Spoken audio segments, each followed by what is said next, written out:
You already know that comedians are supposed to push the envelope. That's the thing that we go to comedy for. That's what we want our comedians to do, to make us think about the world differently. But here's the thing. Ben Bankas is a comedian. He's originally from Toronto and has kind of become known for material that's racist and sexist and transphobic. And he began to sell out a lot of dates after he made this joke on stage about Renée Good. Renée Good, of course, the woman who was shot and killed by an ICE agent in Minneapolis. And the thing about the idea that the outrage is the thing that's bringing people to the door, that's something that's interesting to me. Like, what is the draw to see someone like a Ben Bankas? Well, Ali Hassan is here and McMaster is here. McMaster actually went to see one of his shows in Toronto in order to report back on what that audience was like and what Ben Bankas' work is like. I got so much out of this conversation. I hope that you do too. Hello, both of you. Good morning. Good morning. Nice to have back. you here. Thank you so much. I got to tell you, we asked both of you to go see the show, and you were like, sure. And then, Ali, you were like, no, I'm not doing it. I'm going to start with you briefly. Who is Ben Bankas? And then why did you say, no, I'm not going to the show? Also, thank you and for the debt that I'll never be able to pay. But let me just tell you in a story. Last summer, we have a party in my backyard with my son's baseball team. One of the mothers shows up, says, I heard you're a comedian. We went to see a comedian recently. Do you know Ben Bankas? And I do know Ben. I've worked with Ben over the years. And but I keep quiet, withhold judgment. I go, yeah, I know Ben. And she says, we actually had to leave. Oof. Now I'm interested. Tell me what happened. Yeah. Why did you leave? And she says, well, the best way I can describe it was it was just like a mob mentality. So I said, tell me the moment when you left. She said, well, he told this joke. She says, do you know about the Lapu Lapu Festival in Vancouver? And you know what had happened there? Somebody had sort of mowed down. Yeah, several people killed last year. Yeah, exactly. And so he tells a joke about, so this happened at the Lapu Lapu Festival. And now I'm paraphrasing because I wasn't there, but he makes a joke about he should have taken a few more Lapu Lapus around the block. Oof. Crowd cheers. In their row, this baseball mom, in her row, somebody yells, kill them all. That's the kind of and audience that's when they were. about. And so that's why I didn't go see Ben Bankas. In summary, that still bothers me to now. You know, Filipino that bothers me community just hearing this story. is in mourning. Good, decent Canadians across this country are in mourning, and that's the type of joke you make. So that's just not my.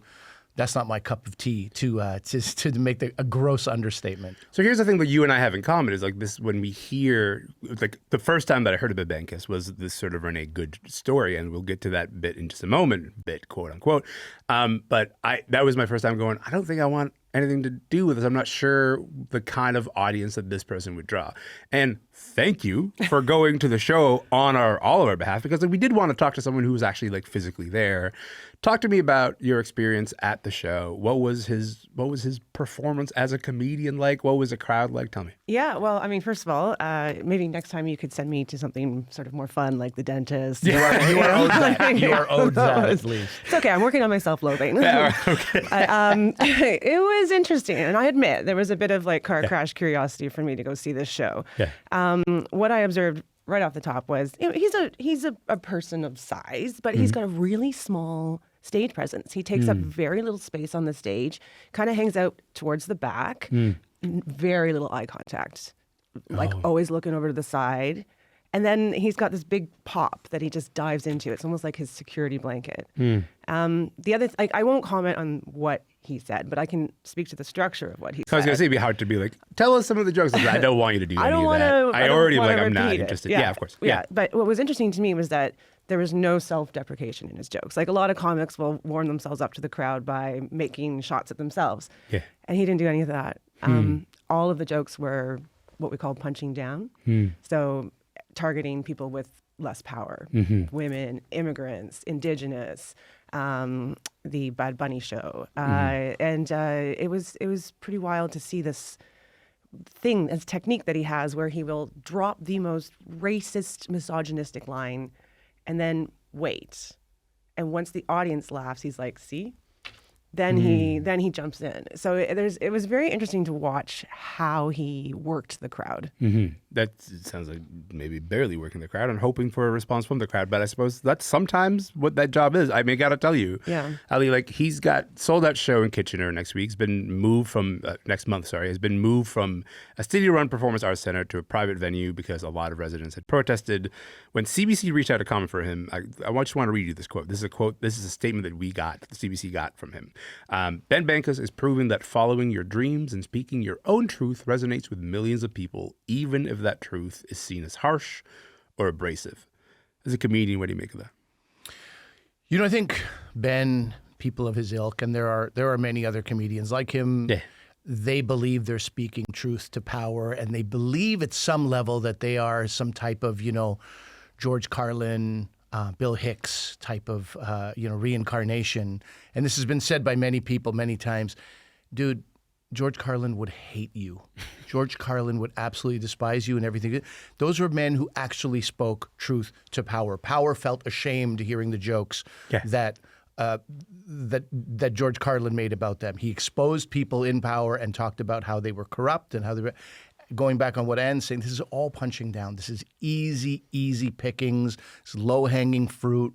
I don't consider it good comedy. There's no actual joke writing going into the bulk of it. And I mean, look, Ben's roots are racist from the beginning. His comedy was mediocre. And what he discovered during the pandemic was this impersonation of Theresa Tam that he did. Really struck a nerve with a lot of people who were like, I'm feeling, I don't want to get vaccinated. I want to not be able to go to my job. I don't want to have to do this. And so he struck a nerve, and he's really sort of capitalized to come after a public health official that was seen by people every day on TV because she was explaining what's happening with COVID. Well, that's one avenue that you can go. But let me. Can I push you on this a little bit? The counter argument that I could sort of hear people making, and it's not an argument that I'm making, is this idea that a comedian's job is to say the thing that's unsayable. That's a sort of avenue that some of his ilk would maybe represent. Does that hold any weight when you hear the kinds of jokes that Anne just reported he's making, or the kinds of jokes that person at your party was sort of stating? Look, I've been doing this for 20 years. I follow all kinds of comedy that people would be like, oh, I can't believe you like that comedian. And I do. But I'm not sure where this doesn't descend into hate speech. There is a comedian who can be like, imagine if I said something like this, and it's couched in that. And there's I'm kidding. I'm obviously kidding. There's none of that. There's none of that. It is direct, head-on racism and pulling out the worst of the audience, and the audience expecting, quote unquote, they're not expecting the worst, they're expecting the best of him. But from my perspective, it's garbage. And in that statement that Ben gave, he said, attempts to cancel his shows only amplify his voice. You certainly saw that after his shows in Minnesota were canceled, after that Renée Good joke, after that he made that joke. And then after that, all of these other shows and other locations start to sort of sell out. Are attempts to cancel him kind of exactly what Ben wants at this point? Yes. In a word, absolutely. Well, I mean, what I saw during the show is the man thrives on divisiveness. He loves to rile up the audience. He loves that people adore him or hate him. That's his currency. Everything I saw was about getting either the right or the left all worked up. And look, in my opinion, I agree with you, Ali. It's not great comedy. I mean, doing stereotypes. My dad was doing that in the 70s. Like, this is not. It's not craft. This is not cutting edge. But I will say this: he is good at what he's doing because he is quite manipulative. He knows exactly what he's doing. And I think if you're at a Ben Bankas show and you're laughing or you're seething, you're doing exactly what Ben Bankas wants. He's getting a lot of attention through manipulating you.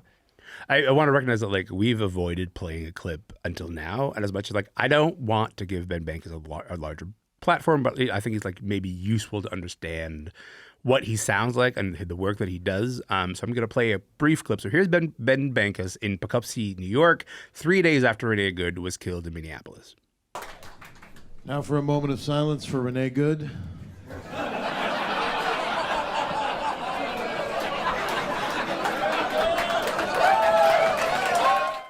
So you ask for that moment of silence. That's how the audience responds. Ali, what occurs to you when you listen to that?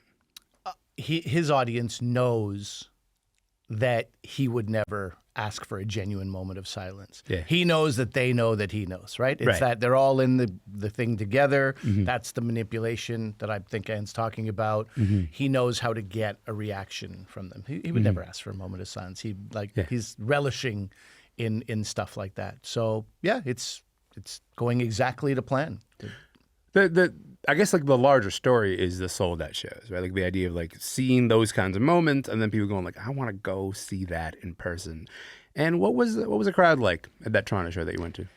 Well, I mean, let's just say Sharp inhaler breath. Okay. Yeah. I don't. Yeah. I fit right in. A lot of my people. It was convenient, I think, for me to see everyone in Toronto I would never date in one place. Like that was like, thank you, Ben. I appreciate that. They're all here. They're all here. Yeah. How handy. There was a really interesting moment during the show when Ben told the audience he wished they were more riled up. And I found that to be like one of the more like honest moments of the show. A more telling thing. Yeah. Yeah, like I mean, he's so performative, and for in that moment when he said, "Come on, like you guys are too quiet," it's like wow. That again, that's what he needs. Is he needs that heckler. Right. He needs that person Needs to to like feed off of the to thing. feed off. Yeah, Yeah. because he genuinely thinks he's the smartest person in the room. I really did. There was a really interesting moment when someone heckled. I guess is it a heckle when someone gives you a compliment? What is that? I don't know. Cheered, I guess. Cheer, is what a cheer. Yeah. And they said, Ben for Prime Minister. And that was one of the rare times his eyes went to the audience. And he said, yeah, I just might have to do that to make everything right. He ran for mayor of Toronto a couple of years ago. Yeah. There's a bit of hubris there. Yeah, just a bit. Ali, I know you can't get into it too much, but you are working on a project about comedians with views like Ben Bankas. Why is that something that you were like, you know what, I think we got to spend a bit of time talking about this a little bit more in depth? Yeah, it's a show that's in development, and we'll hear news in the coming weeks. But that character, and I'm less interested in dunking on Ben Bankas as a human being, and more interested in this idea of a comedian having darker material, it resonating with audiences, and then the audience sort of taking you to a darker place. Right. As you start to veer out of that place, your audience is like, no. Go back and do Get that back stuff, in that there. Asian accent. Let's do that. Let's go back there. I'm interested in that because comedy is instant gratification. It's feedback. And what happens when that feedback is coming from people who like create a world for you that you hadn't anticipated really being part of? I think that phenomenon is very interesting, and it's quite prevalent, and it's not just in comedy; it's in culture. So I thought that was really worth exploring and very interesting for the show. Yeah, there's something sort of like about the the algorithm online, but also just like in person, people sort of saying, whatever you did there, do more of that. And you're like, do I want to do more of that? And then before you know it, it's kind of like maybe run away a little bit from you. 100%. And in a way, I'm kind of cognizant of the fact that we are doing exactly what Ben Bankas wants, which is having this conversation. And then despite that, I think it's an important conversation to have. I think it's kind of important for us to kind of sit around and go like, oh, we should explore what this says about us.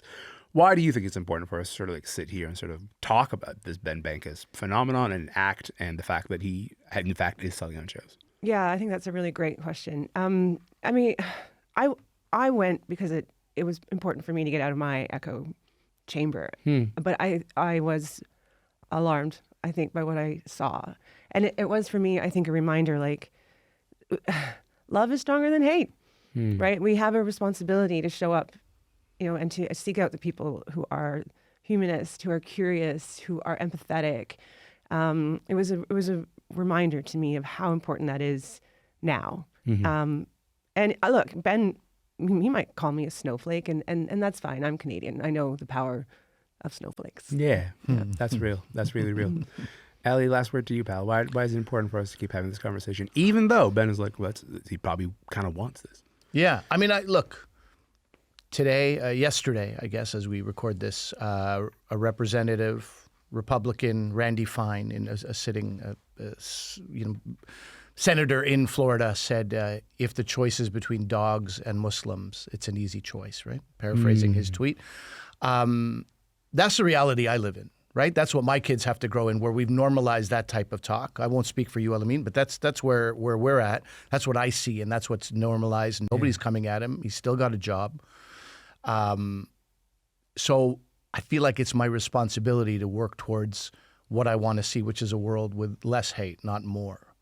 And so that's why it's an important conversation to have. And I think, the people of Kitchener who protested and forced him out of that venue, I think that's a good part of the story. I think he should be difficult for him to say what he's saying and for it to get out there. And yeah, if we can counter it with, as Anne said, more love than hate. And I know as cheesy as that sounds, I think that's important. I think that's what helps us get through life. I love you both. I appreciate your time. I appreciate you being here. Thank you so much for coming on the show today. Thank you, brother. Thanks for having us. Thank you. Hassan is a comedian and the host of CBC Radio's Laugh Out Loud and Canada Reads, which starts April 13th. Real It's soon. coming up, I know for sure. And McMaster is a comedian and teaches at Second City right here in Toronto. That is it for the show today. My name is Elamin Abdelmahmoud. This show is called Commotion. By the way, happy Lunar New Year to you. It's the year of the horse. We're going to see you tomorrow. The show will be back. Have a great day.